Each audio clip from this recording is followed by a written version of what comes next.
Olá, meu amigo, minha amiga, muito obrigado por vocês estarem aqui no nosso Portal do José, num momento muito importante na história do nosso país, porque alguns fatos que estão acontecendo nas ruas, a cobertura jornalística que começa a ter uma modificação no trato das questões, e também as revelações, as verdades que estão eclodindo na CPI do Senado podem fazer com que algumas coisas se modifiquem radicalmente aqui no nosso país. Nós vamos colocar aqui um trecho, inclusive, da CPI lá do Senado, que tem uma fala do senador Otto Alencar que simplesmente desmoraliza a médica que está lá, que foi depor lá, a senhora Nilce Yamaguchi, né?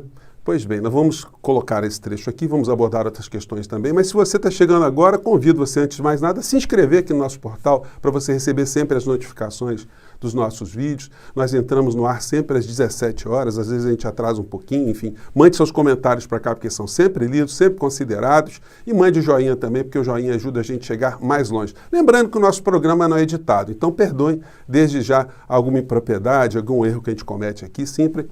Analisem ali o texto que eu coloco nas descrições dos vídeos, porque ali às vezes eu faço algum reparo de algo que passou ou deixou de ser abordado aqui no nosso papo, tá bom? Vamos seguir em frente. Gente, quando a gente analisa a CPI da Covid, é como se a gente estivesse numa pescaria, né? Você fica horas ali no barco, não acontece nada, tudo muito parado, mas de repente dá uma fisgada e aparece uma situação muito importante. O peixe pode ser muito grande e suculento depois na panela, né? Aconteceu uma coisa como essa que eu estou falando para vocês aqui. Mas antes eu quero colocar a contextualização de algumas situações que estão acontecendo aqui no Brasil. Pela primeira vez, ontem, segunda-feira, o Jornal Nacional, dia 31 de maio de 2021, citou nominalmente a figura do presidente da República. Aquilo que eu venho falando para vocês há mais de um ano, desde quando a pandemia começou, como eles nunca personalizaram a responsabilização do governante, o que é natural no governo. O tempo todo, o natural diante da cobertura jornalística, né? Em tempo algum, eles falam o presidente Bolsonaro, o governo Bolsonaro, é sempre assim, o governo federal, o governo, membros do governo, nunca personalizando a responsabilidade. Por algumas razões, que a gente não sabe exatamente quais são, a gente teve ontem um aviso. A TV Globo deu um recado mostrando que agora passa a personalizar a responsabilização pela catástrofe aqui no nosso país. Acompanhe, gente.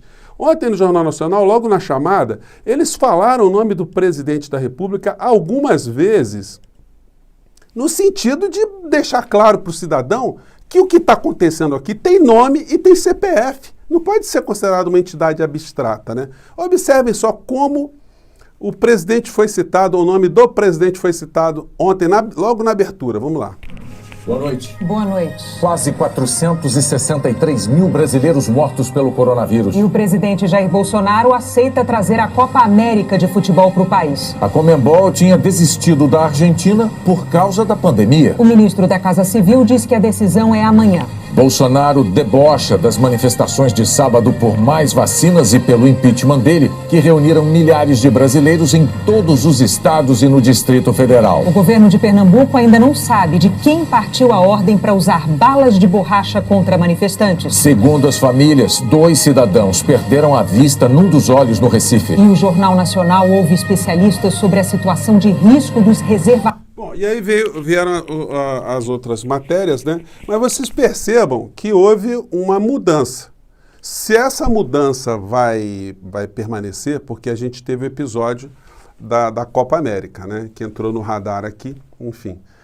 As pessoas todas que estão tolerando as atividades esportivas no nosso país, elas simplesmente se revoltaram com mais uma atividade vindo justamente por alguém que está o tempo todo contribuindo com as mortes aqui no nosso país. Existem situações comerciais que podem estar por trás dessa situação toda, uma vez que consta que a Rede Globo não tinha os direitos de transmissão da Copa América e o Bolsonaro está fazendo também o uso político disso. Mas a gente percebe que a imprensa no Brasil inteiro está contra de uma maneira geral. E hoje na CPI da Covid, que parece sempre como uma pescaria, né? Como eu digo a vocês, você fica o tempo ali e às vezes não aparece nada, mas às vezes aparecem coisas interessantes. O senador Renan Calheiros, ele dizendo que não dá para conversar com a CBF, conversar com a Conmebol, conversar com o governo brasileiro. Então ele convocou o Neymar para usar o prestígio político dele, os jogadores da seleção brasileira, para comandarem um movimento de boicote à implementação, à realização da Copa América aqui no nosso país. O Neymar está ligado com uma série de patrocínios, uma série de contratos também. Dificilmente ele vai se meter numa questão como essa, mas o desafio foi feito. A gente não sabe ainda se isso vai dar algum tipo de repercussão. E para coroar o nosso papo aqui, vou colocar um trecho aqui um pouco mais longo. Vou pedir para vocês acompanharem, né, o máximo que vocês puderem, porque foi uma cena assim extremamente dura, né, desmoralizadora, da senhora Nise Yamaguchi. Nós, o tempo todo, temos falado aqui que a gente não deve ficar sacralizando pessoas por conta do título que tem, né? De ser professor, de ser doutor, de ser engenheiro, arquiteto, juiz, não. Nenhuma dessas atividades confere sanidade mental, honra, caráter, honestidade, retidão, respeito ao próximo. Nenhum dos títulos garante esse tipo de situação. E essa médica, ela tem transitado durante muito tempo pela mídia como uma pessoa com muito gabarito, uma pessoa muito respeitada. No começo da CPI de hoje, o senador Osiris fez um comentário muito pessoal, achei impróprio até, dizendo que ela era uma pessoa muito legal, que toca piano para os seus pacientes, que não teria por que não dizer a verdade ali. E uma hora depois, o próprio senador disse, olha, retiro tudo que eu disse, porque ela está aqui basicamente mentindo, falseando com a verdade, dando um roteiro aqui totalmente diferente na história. Ela foi exposta ali a vários vídeos ali pelo senador Renan Calheiros, que mostra que ela estava defendendo a cloroquina, que sempre defendeu cloroquina, tal tratamento precoce. Foi relapsa em relação às atenções com a vacinação, mas aí nós estávamos diante de uma interpelação de um político, fazendo o papel de um delegado no inquérito policial e de uma pessoa prestando esclarecimentos técnicos, até que surgiu o senador Otto Alencar. E o senador Otto Alencar é médico e ele passou por um constrangimento pessoal, porque é complicado para um médico falar mal de outro médico, ainda mais expor o médico publicamente. Mas o senador se sentiu nessa obrigação, porque além de médico, ele é político, né? E ele está vivenciando a situação, ele é professor, quem tem professor tem responsabilidade com os alunos que formou, enfim, com a sua trajetória, né? E o que ele falou, gente, foi demolidor, foi uma coisa desmoralizante. Não sobrou nada da senhora Yamaguchi para que sirva de referência. Ele mostrou, basicamente, que ela foi uma palpiteira, infeliz, sem conhecer nada do assunto pandemia. O que fez com que muitas pessoas morressem, ainda continua a morrer no nosso país, e mais do que isso, né? Influenciou o presidente da República. Gente, acompanhe, você que não assistiu, porque vale a pena deixar registrado aqui. Vou colocar um trecho aqui para a gente ver junto, tá bom? Vamos lá. Como foi a evolução do paciente com a medicação? O que aconteceu do ponto de vista farmacológico? Aqui ele está questionando se ela tinha feito o tal tratamento precoce coordenado, né? Estudado com o método. Bom, se o advogado vai ficar ensinando, o senhor também é médico? Deve ter feito um cursinho rápido também para ajudar a doutora. Então, o que eu quero saber da senhora é que a senhora me apresente o trabalho da senhora, com o endereço dos pacientes para checar CPF, onde mora, aonde não mora, porque o trabalho aqui do Hospital Einstein é completo e conclui que não tem eficácia nem para casos leves, nem para moderados. O hospital que a senhora trabalhou e não trabalha mais, a senhora pode internar, mas o seu contrato foi cancelado lá no Hospital Einstein. Eu peguei, estava em inglês... Então ele já revelou que muita gente não sabia, né? Ela teve o contrato cancelado lá no Einstein, né? Na minha opinião, está claramente certo de que a hidroxicloroquina não funciona. Até porque a senhora deve saber, por exemplo, qual é a diferença entre um protozoário e um vírus. A senhora sabe? Qual é a diferença, doutora Nise? Eu estou perguntando à senhora. A senhora sabe qual é a diferença entre um protozoário e um vírus? Pode dizer? Vou responder todas as suas perguntas. A senhora sabe dizer o que é a diferença entre um protozoário e um vírus? Presidente. Por favor, estou lhe perguntando. Agora está na hora de ele Pela hora perguntar. de o quê? Estou perguntando. Ele está perguntando à doutora Nise para ela responder se ela sabe a diferença entre um protozoário e um vírus. Eu só estou perguntando, diga do ponto de vista científico o que é um protozoário e o que é um vírus. Qual é a composição de um e de outro? A senhora sabe? Então, vamos começar pela discussão que o senhor colocou. Não, né? não, primeiro a senhora vai me responder agora o que é um protozoário e um vírus, por favor. Exatamente. Nós temos aqui uma... Sim, a senhora defina do ponto de vista orgânico, do que Ela é deu uma de Rolando Lero, né? Prezado mestre. Você elogiou tanto com o currículo da senhora. Me diga, por favor, o que é um protozoário e o que é um vírus, diferença entre um e outro, só Os isso. protozoários são organismos celulares e os vírus são organismos que têm conteúdo de DNA ou RNA. No caso do Covid, Não, senhora, nós não, temos... senhora, não, senhora, peraí. um caso... Não, senhora, tenha paciência. Sim, não o é senhor assim, tem não é bem assim, definições não é bem assim, diferentes. não é bem assim, não. O que eu quero dizer para o senhor... Não é bem assim, não. Não é bem assim, não. A senhora não é infectologista, se transformou de uma hora para outra, como muitos no Brasil se transformaram em infectologista, e não é assim. Os protozoários são organismos mono ou unicelulares. E os vírus são organismos que têm uma proteção proteica, capsídeo e internamente o ácido nucleico. Completamente diferente do que a senhora falou aí. A senhora não soube explicar o que é o vírus. Vírus não são nem considerados seres vivos. Portanto, uma medicação para protozoário nunca cabe, nunca cabe para vírus. Gente, se isso é numa sala de aula, o aluno levanta e tem que sair correndo. Tem que sair correndo, os colegas fazendo barreirinha assim, para o cara sumir e só voltar no ano que vem. Vamos continuar. Por exemplo, doutora, quando surgiu o H1N1, a gripe H1N1, a ciência foi atrás de um medicamento antiprotozoário ou antiviral? Me diga, responda. Não, foi um antiviral? Antiviral. Pois bem, não foi antiprotozoário. A ciência agora está buscando para o coronavírus. Aliás, a senhora sabe a que família, a que grupo pertence o Covid-19? A coronavírus. Hein? Ele é um coronavírus. Mas a que grupo? Ele pertence a... A senhora não sabe, infelizmente. A senhora não sabe nada de infectologia. Nem estudou, doutora. A senhora foi aleatória mesmo, superficial. O Covid-19 é da família dos beta-coronavírus. Sim, o coronavírus. A senhora não disse. A primeira manifestação, doutora, me perdoe, eu não queria nem constranger a senhora, porque eu vi logo do começo que a senhora sabia oncologia e imunologia, mas não tinha nada de conhecimento de infectologia. Já vi logo do começo. Eu não queria nem falar isso. Estava na dúvida se eu vinha questionar ou não, para não deixar a senhora, como se diz na gíria, em saia justa. Eu gostaria a senhora sabe de quando foi que aconteceu a primeira manifestação do coronavírus no mundo? O primeiro caso no mundo. A senhora sabe a data? Sei. E que tipo de coronavírus foi? Exatamente. Diga o número, diga o ano. Pode pegar os livros aí, porque a senhora não tem na cabeça, certamente não leu, não estudou. E, doutora, de médico audiovisual, esse plenário está cansado. De alguém que o viu e não leu, e não se aprofundou, e não tem estudado. Eu falo com a senhora porque eu tenho, desde que começou essa doença, lido tudo sobre essa matéria. Tudo. E não preciso pegar e olhar aqui o que eu estou lendo, que eu estou vendo, não. Não preciso ler para ver, não. A senhora nem sabe quando começou a primeira manifestação do coronavírus no mundo e como foi essa manifestação.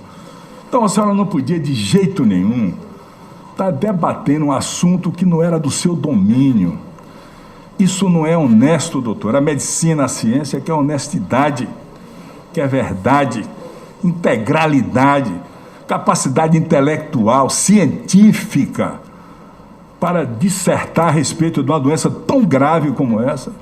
Gente, se não é verdade isso que o médico está falando para outro médico publicamente, o que competiria a senhora aí? Ela tinha que pular no pescoço dele, sair gritando, se o que ele estivesse falando fosse uma mentira que estivesse desonrando, né? Tivesse desmoralizado, mas ela ficou caladinha. ela não levantou uma sílaba, ficou tentando pensar, tentando ali ver qual seria a reação que ela poderia ter diante de estar sendo totalmente desnudada dessa forma vexatória, humilhante. Mas isso, gente, tem uma causa, né? É porque morreram e estão morrendo muitas pessoas no nosso país e não pode se aliviar com essa questão, né? Vamos seguir aqui.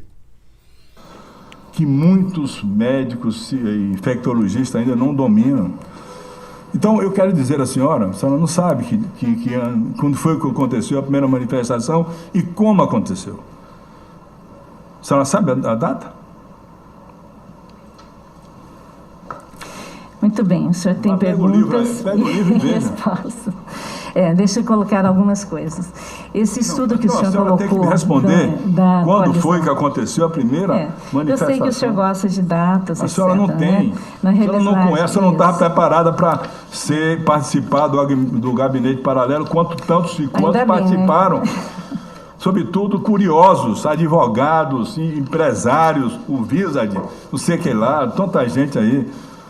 Uma arca de Noé tratando da ciência no Brasil, só que não tinha Noé na arca para conduzir a arca.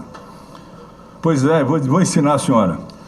Primeira manifestação do coronavírus no mundo foi em 1964. Se manifestando... Gente, ela não sabia nada. Essa mulher aí que estava influenciando o Bolsonaro, uma das influenciadoras, ela e o Malafaia, né? Em todas as loucuras que a gente tem visto no Brasil. Pode ter uma outra que venha, tem a mutação indiana. Depois disso, tem 7 tipos de coronavírus que dão doença pulmonar.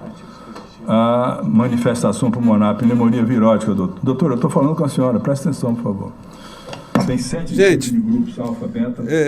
Tinha que um senador bolsonarista pegar essa, vou levar ela embora. Passou mal, cai no chão.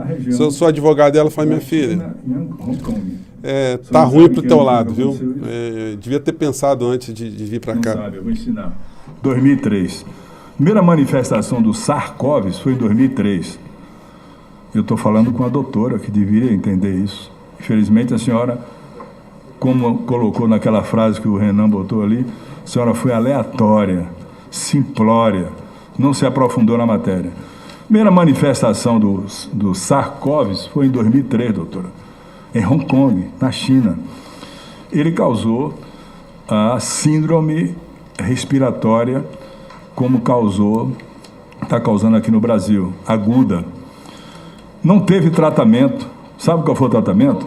Isolamento, máscara, isolamento físico para as pessoas. Ninguém usou em 2003, em Hong Kong, pode pegar, entra na internet para aprender, e usou hidroxicloroquina. Nenhum medicamento, sabe por quê? Porque vírus não se evita com nenhum medicamento. Os vírus, quando causa doença para a pessoa não ter a doença, só pode ser através de vacina, para dar imunidade à pessoa. O vírus penetra, mesmo tomando medicamentos. Então, em 2003, teve a primeira crise aguda com pneumonia virótica em Hong Kong. 2003 e na China também. Depois teve a segunda manifestação do MERS-CoV. Gente, foi um show de horrores. Foi um show de horrores, é uma desmoralização total, mas uma desmoralização necessária. Ali não foi, o senador ali não fez nenhum campeonato ali, não quis ser sarcástico, não. Ele está vendo o que está acontecendo no nosso país. Eu, aliás, nem conheci o senador, né? Fiquei muito positivamente impressionado com a performance dele ali nessa comissão. Acho que ele está prestando um serviço à nação muito importante. É gente independente das colorações partidárias. Quando isso acontece, a gente tem que reconhecer, né? E o papel dele ali foi o papel do homem público mesmo, como a gente não está acostumado a enxergar, né? Alguém do alto da responsabilidade colocar algumas questões. Ao contrário dos outros senadores que estão defendendo o governo Bolsonaro, o que a gente pode dizer dessas figuras, gente? Senão verdadeiros corruptos, né? Porque não existe base científica, base ética para as pessoas defenderem o indefensável, defenderem o morticínio aqui no nosso país. Aí você percebe como é que esses senadores estão defendendo o indefensável, como é que eles estão abocanhando verbas gigantescas para distribuírem para suas bases. Isso explica, né, que nós estamos diante do embate entre a ciência e o obscurantismo, entre a vida e a morte. Eu queria falar também do recado que a irmã do Paulo Gustavo mandou para o Bolsonaro, não aceitando as condolências, foi uma carta muito interessante, vou colocar aqui na descrição do nosso vídeo de hoje, mas ficamos por aqui, gente. Muito obrigado, você ficou comigo até agora e vamos acompanhar os acontecimentos aí, porque tem muita coisa importante. Até o próximo vídeo. Tchau, gente.